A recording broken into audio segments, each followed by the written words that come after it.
لیذکروا اسم اللہ علی ما رزقہم من بہیمۃ الانعام۔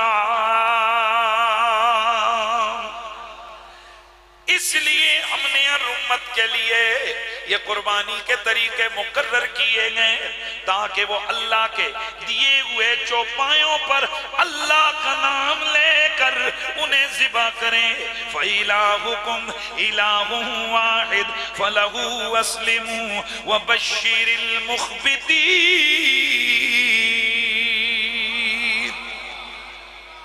اللہ فرماتا ہے کہ بس تمہارا الہ الہ واحد ہے، فَلَهُ أَسْلِمُوا، اسی کی اتباع کرو، اسی کی اطاعت کرو، اسی کی عاجزی اور اسی کی اطاعت اور اللہ کی بارگاہ کی تسلیم کرو۔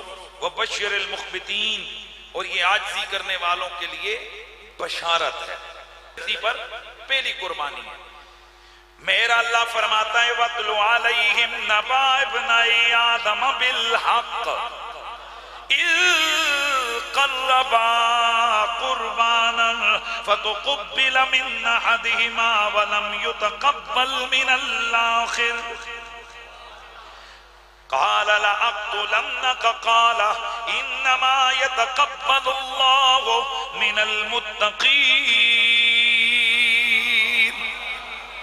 سورہ مائدہ کی اس آیت کے اندر میرا اللہ وحدہ لا شریک اپنے محبوب سے فرماتے ہیں میرے محبوب ان قرآن کے سامعین کو حضرت آدم کے دونوں بیٹوں کی خبر حق کے ساتھ سناؤ۔ یاد کرو اس وقت کو کہ جب آدم کے دونوں بیٹوں نے قربانی کی، ان میں سے ایک کی قربانی قبول ہوئی اور دوسرے کی قربانی قبول نہ ہوئی، تو وہ کہنے لگا میں تجھ کو ضرور قتل کروں گا، تو دوسرا کہنے لگا یہ تو اللہ تعالیٰ ہی ہے جو متقین سے قربانیوں کو قبول فرماتا ہے۔ اب حضرت یہ ڈیٹیل آپ نے کئی دفعہ سنی ہے، صرف عنوان کے ساتھ لے کر پڑھنے کے لیے تھوڑا سا اس میں اشارہ دے کے آگے بڑھ رہا ہوں۔ جناب آدم علیہ السلام کی اولاد میں سے سلسلہ اللہ نے ابتداً یہ رکھا کہ ایک حمل میں ایک لڑکا اور ایک لڑکی ہوتی، تو ایک حمل کا لڑکا دوسرے حمل کی لڑکی کے ساتھ نکاح کرتا، یعنی یہ ان کے لیے حرام نہیں تھا۔ تو ایک لڑکا اور لڑکی وہ جو ایک ہی حمل کے ہوتے ان کا آپس میں نکاح کرنا حرام تھا۔ حضرت آدم کے دو بیٹے تھے حابیل اور قابیل۔ قابیل زراعت کا کام کرتا تھا اور حابیل مال اور مویشی پالتا تھا۔ قابیل کے ساتھ جو لڑکی پیدا ہوئی وہ بہت خوبصورت تھی اور حابیل کے ساتھ جو پیدا ہوئی وہ اتنی خوبصورت نہ تھی۔ تو اب قانون کے مطابق جو قابیل کے ساتھ لڑکی پیدا ہوئی اس کے ساتھ حابیل تو شادی کر سکتا تھا لیکن قابیل یہ شادی نہیں کر سکتا تھا۔ قابیل نے انکار کر دیا، کہنے لگا کہ میں اس لڑکی سے شادی نہیں کرنی بلکہ میں اسی اپنی بہن سے کہنے لگا میں اس سے شادی کروں گا۔ تو حضرت آدم علیہ السلام نے اسے فرمایا کہ یہ تیرے لیے حلال نہیں ہے۔ قابیل نے انکار کیا، کہنے لگا جی میں اس وقت تک نہیں مانوں گا جب تک کہ اللہ کی طرف سے میرے لیے واضح طور پر کوئی نشانی نہ آ جائے۔ حالانکہ اس بدبخت کے لیے اتنا کافی تھا کہ نبی کہہ رہا ہے کہ تیرے لیے حلال نہیں ہے، لیکن جس وقت کوئی نبی کی ذات سے ٹکرائے نا تو پھر اللہ اس کو ہمیشہ کے لیے ذلیل و رسوا کر دیتا ہے۔ حضرت آدم نے فرمایا اچھا چلو اگر یہ بات ہے تو پھر تم ایسا کرو کہ دونوں اللہ کی بارگاہ میں کوئی نہ کچھ قربانی کرو، جس کی قربانی قبول ہوئی وہ سچا اور دوسرا جھوٹا۔ تو اس خوبصورت لڑکی کے ساتھ وہی شخص نکاح کرے گا جس کی قربانی قبول ہو۔ حابیل نے بکری ذبح کر کے اللہ کی بارگاہ میں پیش کی اور قابیل نے گندم کا ڈھیر لگا دیا۔ اس وقت یہ ہوتا تھا حضور کے آنے سے پہلے پچھلی امتوں میں ہر دور میں کہ جس وقت کوئی قربانی پیش کی جاتی تو وہ جو بھی جانور ہوتا مال ہوتا وہ قربانی اکیلے نہیں ہو سکتی تھی۔ کم آن پلیز، اس قربانی پیش کرنے کے لیے مست اور لازم ہوتا کہ اس امت کا نبی پاس کھڑا ہو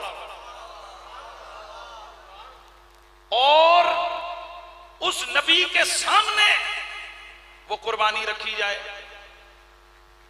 اب جس کی قربانی قبول ہونی ہوتی، آسمان سے ایک سفید آگ اترتی اور اس چیز کو کھا جاتی، یعنی ختم کر دیتی اور جلا دیتی، ختم کر دیتی. اور جس کی قربانی قبول نہ ہونا ہوتی اس کی طرف وہ آگ نہ اترتی اور اس پر کوئی اثر نہ ہوتا، وہ چیز ادھر ہی پڑی رہتی. تو ظاہر ہے قبول ہے یا نہیں ہے، فیصلہ ظاہر ہے، واضح ہے. نیت میں فتور ہے، پھر سامنے. مال میں کمزوری ہے، پھر سامنے. کسی اور معاملے میں غلطی ہے، پھر سامنے. آخرت کا معاملہ ہی نہیں ہے بھئی، آخرت کا معاملہ ہی نہیں ہے، معاملہ دنیا کا ہے.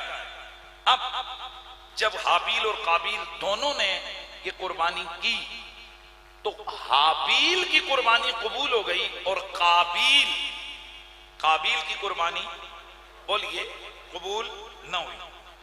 چنانچہ قابیل حسد میں مبتلا ہو گیا اور اس نے اسی حسد میں آ کر اپنے سگے بھائی قابیل نے حابیل کو قتل کر دیا.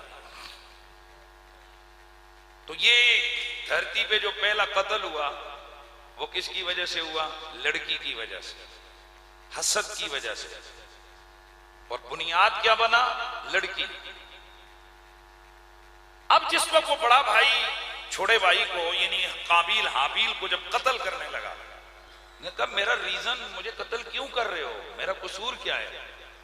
کہنے لگا میری قربانی قبول نہیں ہوئی، تیری قربانی قبول ہو گئی. دیٹس مین کہ تو اس لڑکی سے شادی کرے گا، میں نہیں کر سکتا. تو اب اس نے آگے سے کیا جواب دیا؟ کہنے لگا انما یتقبل اللہ من المتقین. اس نے کہا اس میں میرا کیا قصور ہے؟ یہ قربانیاں قبول کرنے والا اللہ ہے اور اللہ تعالیٰ ہی متقین لوگوں سے یہ قربانیاں قبول فرماتا ہے.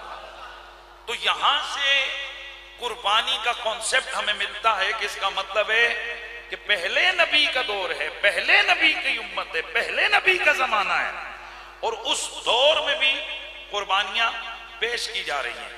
اور اس دور میں بھی دونوں قسم کی قربانی ہے، جان کی بھی یعنی جانور ذبح کیے جا رہے ہیں اور مال کی بھی یعنی کہ گندم وغیرہ رکھی جا رہی ہے.